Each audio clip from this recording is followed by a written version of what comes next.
చాలామంది అంటారు, మేము పెళ్లి చేసుకోదాం అనుకుంటున్నాము అని ఆల్రెడీ చేతులు పట్టుకుని గట్టిగా అంటించుకుని అంటారు. ఏమని చెప్పాలి? ఎందుకంటే దేవుని క్రైస్తవ వివాహం ప్రకారం చూస్తే ఆయన క్రిస్టియన్ మ్యాట్రిమోనీ అక్కడ తాలిబొట్టు కడతాం కాదు, ఉంగరం ధరింపజేస్తాం కాదు, బైబిల్ ఎక్స్చేంజ్ చేస్తాం కాదు. వివాహం అయిన దానికి సాదృశ్యం, వివాహ కార్యక్రమానికి ప్రాముఖ్యమైంది ఏంటి తెలుసా? వాగ్దానాలు. అక్కడ నిలబడి, అందుకని నేను పెళ్లి చేసేటప్పుడు చెప్తాను, ఒకరి కంట్లో ఒకడు చూసుకుంటా, ఒకరి కంట్లో ఒకడు చూసి చెప్పాలి. పక్కన చూసావు నువ్వు ఎవరి చేత చెప్తున్నావు అని అడుగుతాను కావాలంటే.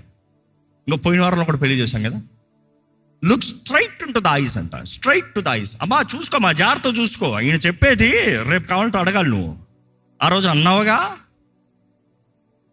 అక్కడ చెప్తాం ఏంటి దేవుని నిర్ణయం చొప్పున. ఏమని? కలిమిలోను, లేమిలోను, సుఖములోను, సంతోషంలోను, ఏంటి కష్టంలోను, నష్టంలోను, దుఃఖంలోను, ఆరోగ్యంలోను, అనారోగ్యంలోను అన్నీ చెప్పి మరణము మనల్ని వేరు చేయ వరకు, విడాకులు మనల్ని వేరు చేయ వరకు కాదు. ఎప్పుడు వరకంట? మరణము వేరు చేయ వరకు నీతోనే కాపురము చేయుదనని దేవుని ఎదుట, సంఘం ఎదుట, కూడి వచ్చిన వారందరి ఎదుట వాగ్దానము చేయుచున్నాను, ప్రమాణము చేయుచున్నాను అంటారు. కానీ అయిన రెండో రోజే తొస్సలో తాస్పాములు లభిస్తాయి.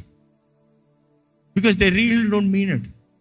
So now you tell me Christian marriage is just covenants, promises, exchange. పెళ్ళికి ముందే ప్రామిస్లు ఎక్స్చేంజ్ అయిపోతే, పెళ్ళికి ముందే శరీర క్రియలు అయిపోతే, అంటే పెళ్ళి అని ఒక అకేషన్ పెండింగ్, ముందే పెళ్ళి అయిపోయింది అనమాట. పెళ్లి కొరకు ప్రార్థన చేయంటావు ఏంటి? పెళ్లి చాట్ చేసి పెళ్లి జీవితం, సంసారాన్ని. ఈరోజు చాలామంది జీవితాలు అలాగనే ఉన్నాయి. యూ బెటర్, వివాహం కాని వారు, have a value. Do not trade yourself so easily. ఉచితంగా ఒక అమ్మాయి వచ్చింది అనుకో, నాట్ ఫర్ యూ. ఉచితంగా ఒక అబ్బాయి దొరికాడు అనుకో, not for you. If you are a man of value, women of value, find the valuable. అరుదైన భార్య.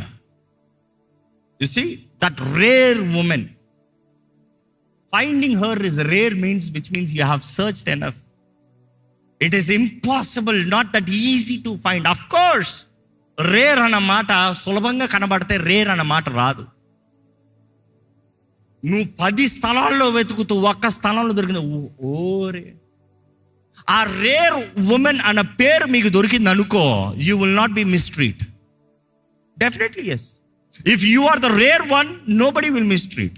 ఉదాహరణకి నీ బట్టల కబోర్డ్లో బోల్డ్ బట్టలు ఉండొచ్చు, ఒక రేర్ మాస్టర్ పీస్ నీకు దొరికింది. ఎలా పెట్టుకుంటావు? కవర్లేసి భద్రంగా నీట్గా. ఎవడ మొట్టనో, చెయ్యి పెట్టనో, దుమ్ము పడనో. అదే చీప్లో ఫ్రీగా వచ్చింది, ఎట్లా పెట్టుకుంటావు?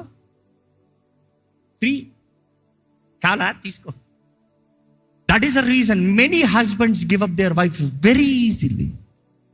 కానీ ఈరోజు తెలియజేస్తున్నాడు, వివాహం కాని వారు పరిశుద్ధతను కాపాడుకోండి.